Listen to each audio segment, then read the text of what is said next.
I'm told over and over by Republicans and then repeated in the media that President Obama spends too much. Like, oh my God, his spending. In fact, Mitt Romney just did a speech saying that it's a prairie fire of spending. He said he spent more than the rest of the presidents in history combined, which is, of course, not true. Now, the spending has gone, our deficit, I should say, has gone up during President Obama's watch, from 10.6 trillion to 15.6 trillion. So it's gone up significantly, about 50%. You know, we added about $5 trillion.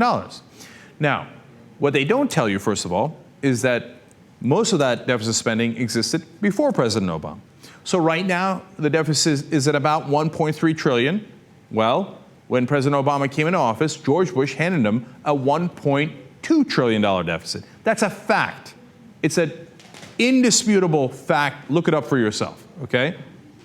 So now a lot of these programs then were, the deficit was made worse by so many other things. Revenue losses because of the economic downturn, the Bush-era tax cuts that hurt our revenue intake, automatic increases in safety net spending that were already written into law before President Obama took office. But these are not excuses because you don't need excuses. When you look at spending growth, you find something really interesting. Under Reagan, we had 8.7% spending growth in his first term. Well, you know what? He brought it down a little bit to 4.9% in his next term. And you see there, HW was 5.4. Hey, look at that. Clinton's pretty low at 3.239. W explodes it at 7.3. Wait a minute. Look at that. It turns out President Obama, the lowest growth in spending of any of those presidents, any of them, at a minuscule 1.4%. What happened, media? I thought that he was doing out of control spending. Why do you keep repeating that talking point?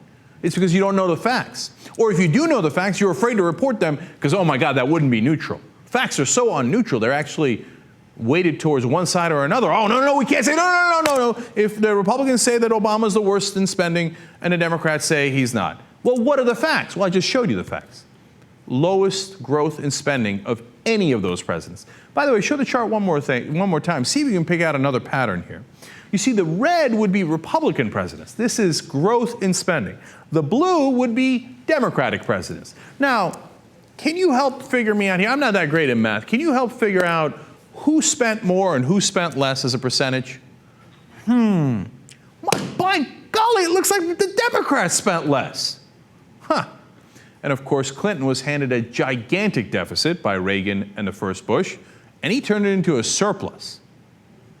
Now, not only because he spent less, but because he increased revenue. Hands that off to George Bush, who gets about a $281 billion surplus. He turns it into a $1.2 trillion deficit. Obama does not add much to it. Those are facts. Now, why do you always hear that the Republicans are good with the budget, they care about the deficit? The Democrats don't care about the deficit, they add to the deficit, they overspend. Why do you hear that? It's because your media is lying to you. They take the Republican talking points. Not only do they give them equal validity, they actually give them more validity because the Republicans keep screaming and shouting about it, so they keep reporting it as if it's reality. But if they were doing their job, what they would say is, here's what the Republicans claim, and here's reality. And you can see that they do not match up.